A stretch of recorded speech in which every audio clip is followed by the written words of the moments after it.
नमस्कार, times of Swaraj में आप सबों का स्वागत है और मैं हूं संतोष सिंह।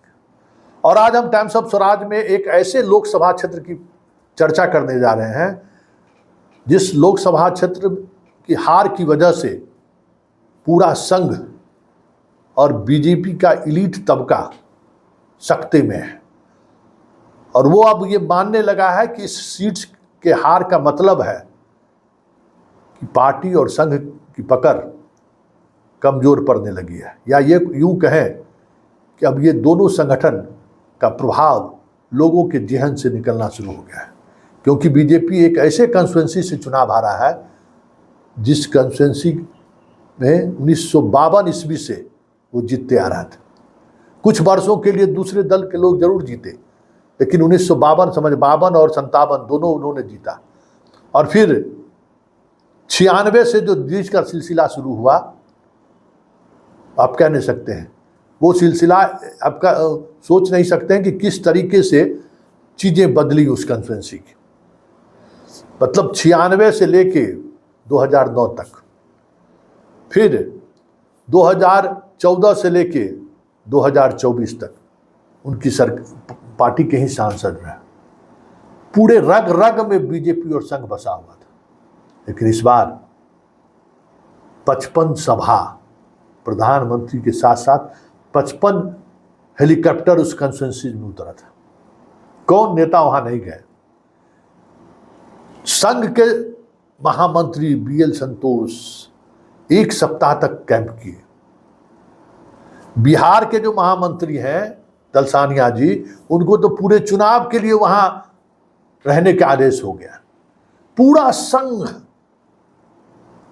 कैंप कर दिया। हर घर में संघ के संघसेवक पहुंच गए, दूसरे राज्यों से, बिहार से भी, हर जगह से, कि इस सीट का इतना महत्व है कि अगर यहां हार गए तो फिर बहुत मुश्किल होगा वापसी होना। जी हाँ, हम बात बक्सर लोकसभा क्षेत्र की कर रहे हैं। बक्सर लोकसभा क्षेत्र पर में बीजेपी का हारना, समझिए कि ये संघ और बीजेपी के लिए सबसे बड़ी हार है। क्योंकि उनकी आइडियोलॉजी 1952 पहले चुनाव से, जिस समय में डुमराव के महाराज चुनाव जीते थे, उस समय से उस आइडियोलॉजी की पकड़ उस कॉन्फ्रेंसी में है। लेकिन इस बार चीज़ें पूरी तरह से ध्वस्त हो गई। और जो व्यक्ति इस दुर्ग को भेदा है, 2009 की अगर बात करें तो वहाँ चतुष्कोणीय लड़ाई थी। 4 लोग मैदान में थे, जगदानंद सिंह सहित 4 लोग थे, और चारों के बीच 1,25,000 से लेकर 1,32,000 के बीच में चारों को वोट था। उसी में लोग चुनाव जीत गए, जगदानंद सिंह जीत गए। लेकिन इस बार सीधी लड़ाई थी, और उस सीधी लड़ाई में बसपा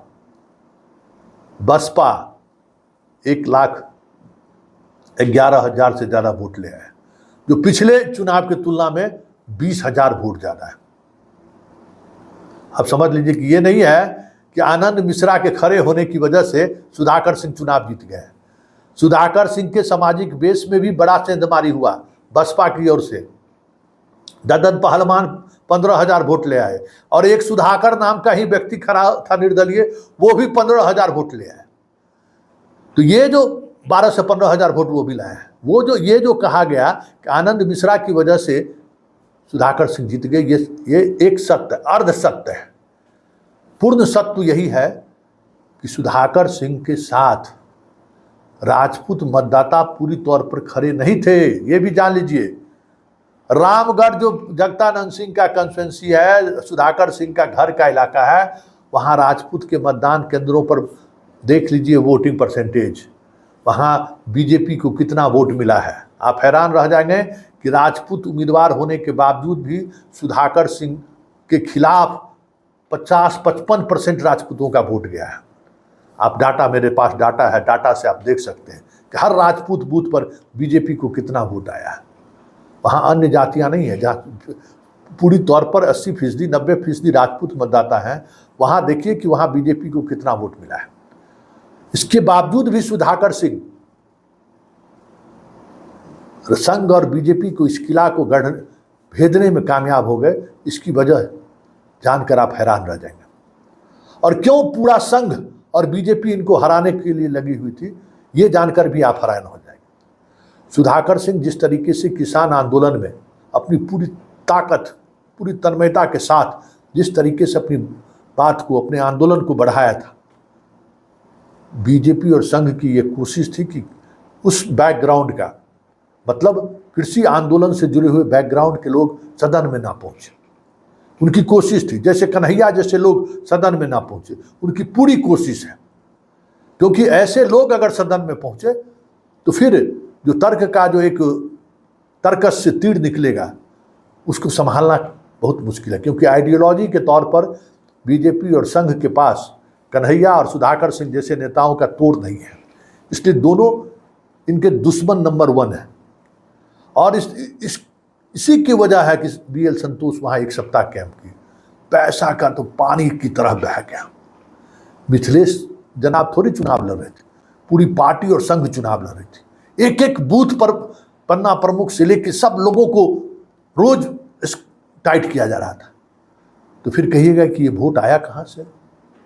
हर जाति के लोगों ने वोट किया, हर धर्म के लोगों ने वोट किया, हर समीकरण के लोगों ने वोट किया। आप आश्चर्य लगेगा कि व्यापारी कम्युनिटी के लोगों ने भी सुधाकर सिंह को वोट दिया है, ब्राह्मणों ने भी वोट दिया है, राम ने भी वोट किया है, यादव ने भी वोट किया। मुसलमानों की तो बात ही छोड़ दीजिए।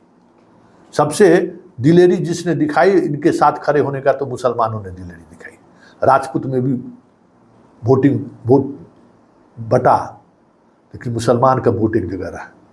बिंद जितनी तरह की जातियां थी वहां, हर जातियों ने इनको वोट किया पप्पू यादव की तरह, और ये चुनाव जीत गए। और ये जीत संघ और बीजेपी के लिए आज भी समझिए कि उनके सपने में जो है, जब कभी भी बक्सर लोकसभा क्षेत्र गूंजता है तो उसके रोए सिहरने लगते हैं, क्योंकि ये हार सहज हार नहीं है, ये हार पूरी संगठन की हार है।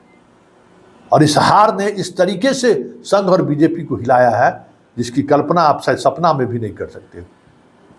लगातार मंथन चल रहा है, क्योंकि इस सीट के हारने का मतलब है संघ की हार, इस सीट के हारने का मतलब है मोदी की हार, इस सीट के हारने का मतलब है बीजेपी का क्षरण होना। बहुत सारे आयाम है, सारे अनुसांगिक संगठन जितने संघ के थे, बीजेपी के थे, सारे लोग मिथिलेश को जिताने में लगे हुए थे, फिर भी मिथिलेश कुमार चुनाव हार गए।